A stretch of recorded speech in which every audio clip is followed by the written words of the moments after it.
খোকা, এলি বাবা আমার ওষুধটা নিয়ে।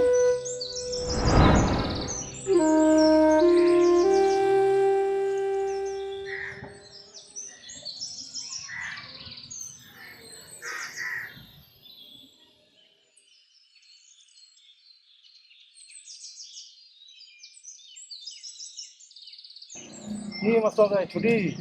বাড়ি ফিরছি। তো দেখছি এখানে সেজে গুজে দাঁড়িয়ে আছিস, কাজকর্ম কিছু নেই নাকি? জব করি জানিস তো, যখন ইচ্ছা বসিয়ে দেয়, টার্গেট না করতে পারলে কোম্পানি সেকেন্ড টাইম সুযোগটাও দিল না পর্যন্ত। কম্পিটিশনের মার্কেট, সিরিয়াস হয়ে কাজ না করলে, ডেডিকেটেড হয়ে কাজ না করলে এরকম অবস্থাই হয়। তোর কি ভবিষ্যতের কোনো চিন্তা নেই নাকি? চিন্তা তো করবোই, বাবার বয়স হয়েছে, মা অসুস্থ বাড়িতে, বোনটারও বিয়ে দিতে হবে। চিন্তা করলেই হবে, চেষ্টাও করতে হবে। তোর মতো নিশ্চিত আয় থাকতো তাহলে তো এত ভাবনাই থাকতো না আমার। নিশ্চিত আয় এত সহজ নয়, অনেক যোগ্যতা অর্জন করতে হয়, অনেক কাঠখড় পোড়াতে হয়। ও তুই বুঝবি না, চলি রে।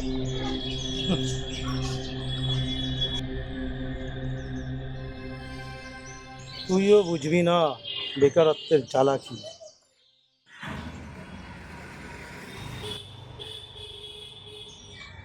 আরে কি রজত, ভালো তো? হ্যাঁ দাদা, আপনাদের আশীর্বাদে সব ভালোই আছে। হুট করাই বেকারটার সাথে কি কথা হচ্ছিল? আর বলবেন না দাদা, সারাদিন খালি সেজে গুজে বসে থাকবে আর নিজের দুঃখের কথা শুনবে। আরে সেদিন আমি ওকে বলেছিলাম যে ফ্যাক্টরিতে ঢুকিয়ে দেবো, ভালো একটা কাজের ব্যবস্থা করে দেবো, 2 লাখ টাকা দিতে বলেছিলাম। তা বললো 2 লাখ টাকা দিতে পারলে তো আমি অনেক কিছু করতাম। পাঁচটা শেয়ার শিয়ানা না দাদা, ও মস্ত কুড়ে, সারাদিন খালি বসে থাকবে আর নিজের দুঃখের কথা শোনাবে। বাদ দে, পরশুদিন আমাদের পার্টির একটা মিছিল আছে, তোকে অবশ্যই কিন্তু থাকতে হবে, পারবি তো? হ্যাঁ দাদা, কোনো চিন্তা করবেন না। আরে আমি শুনেছি আবার তোদের স্কুলে কি পরীক্ষা পরীক্ষা আছে। আরে ছাড়ুন তো, আমরা তো অর্ধেক সময় স্টাফ রুমে আড্ডা মেরেই কাটাই। ও আমার ক্লাসে না অন্য কেউ করে দেবে, আপনি কোনো চিন্তা করবেন না। আমি আমার সাথে আরো 3-4 জন টিচার নিয়ে পৌঁছে যাবো।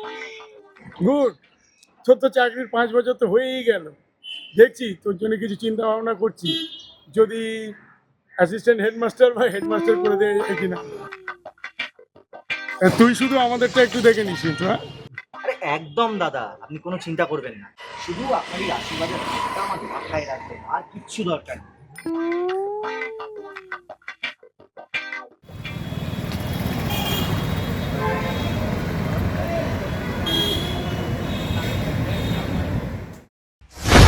স্কুল শিক্ষক শিক্ষিকাদের জীবনে বজ্রপাত, আচমকা ছন্দপতন, কয়েকজনের দুর্নীতির দায়ে অজস্র শিক্ষকের চাকরি চলে গেল, বাতিল হয়ে গেল পুরো প্যানেল। কি করবে তারা, কিভাবে বাঁচবে পরিবার নিয়ে? প্রিয় শিক্ষক শিক্ষিকাকে হারিয়ে স্কুল ছাত্রীদেরই বা মন কেমন? সারা দুনিয়া তোলপাড় এখন এই একটাই বিষয় নিয়ে। কি অবস্থা কয়েকজনের দুর্নীতির জন্য! ছি ছি। আসলে মানুষ এখন সবকিছু সহজে পেতে চায়, অথচ আমরা কষ্ট করেছি, লড়াই করেছি, পরীক্ষা দিয়েছি, ধৈর্য ধরেছি, আর এখন তো ধৈর্য, নীতি এই শব্দগুলি কোথায় যেন হারিয়ে যাচ্ছে। কি অবস্থা হলো বলতো, এতগুলো কর্মহীন মানুষ এখন কি করবে? সত্যি ওদেরও তো পরিবার আছে, সংসার আছে। ইস, না, সত্যি খুব খারাপ লাগছে। ভাই হ্যাঁ,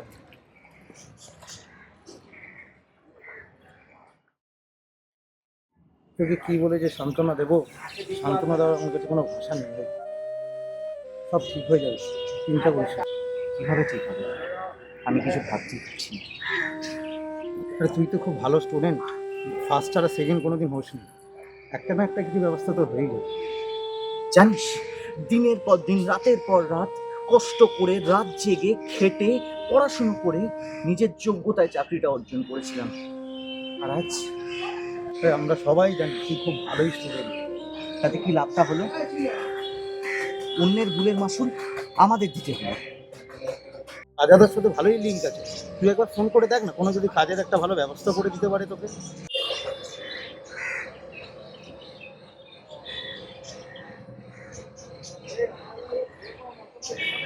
হ্যালো রাজাদা, খুবই তো সমস্যার মধ্যে পড়ে গেলাম। এই সমস্যা তো তোর একার নয়, বহু মানুষের। আমি কি করতে পারি বল? রাজাদা, তুমি তো জানো আমার একটা পরিবার আছে, আমার একটা মান্থলি খরচা আছে। প্লিজ একটা চাকরি জোগাড় করে দেবে গো। এই মুহূর্তে চাকরি যাওয়া ক্যান্ডিডেটকে কে কাজে নেবে তুই বল। রাজাদা, তুমি তো জানো আমি ব্রিলিয়েন্ট, তুমি তো জানো যে আমি সৎ। সেটা আমি জানি, কিন্তু সবাই কি সেটা বিশ্বাস করবে? আমি দেখছি তোর জন্য ভালো কোনো কোম্পানিতে চাকরির ব্যবস্থা করে দেওয়া হয় কিনা, কিন্তু সেক্ষেত্রে তোকে তো ভালো রকম ডোনেশন দেওয়ার ব্যবস্থা করতে হবে। ডোনেশন? এই রাখছি রে, ডোনেশনটা দিতে পারলে ফোন করিস, নইলে আমাকে বিরক্ত করিস না।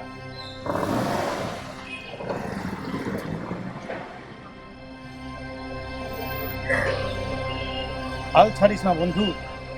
আমরা প্রাইভেট ফার্মে জব করি, রোদে পুড়ে বৃষ্টিতে জলে ভিজে কুকুরের মতন ক্লায়েন্টের কাছে ডেলি দৌড়াই টার্গেটের জন্য। 1 মাস টার্গেট না করতে পারলে বিনা নোটিশে কোম্পানি আমাদের বসিয়ে দেয়। তাও আমরা কিন্তু আশার হাল ছাড়ি না, আবার নতুন কোনো আশার আলোতে গিয়ে আবার ইন্টারভিউ দিই। আমাদেরও পরিবার আছে, আমাদেরও দায়িত্ব আছে, আমাদেরও স্বপ্ন আছে, কিন্তু আমাদের স্বপ্নটা বোঝার কেউ নেই। I am sorry. I understand you. I feel you. I realize আমার খুব বড় ভুল হয়ে গেছে। আমি নদীর একুলটা দেখছিলাম, কিন্তু ওকুলেও যে এত কষ্ট সেটা সত্যি বুঝতে পারিনি। সেদিন তোকে খুব তুচ্ছ তাচ্ছিল্য করেছিল, কিন্তু আজ বুঝতে পারছি কষ্টটা কোথায়। দায়িত্ব আমারও আছে, দায়িত্ব তোরও আছে। I am really sorry. Sorry বাবা, কিছু মনে করিস না। আমরা বাঁচবো, আমরা লড়বো, আমরা আবার স্বপ্ন দেখব।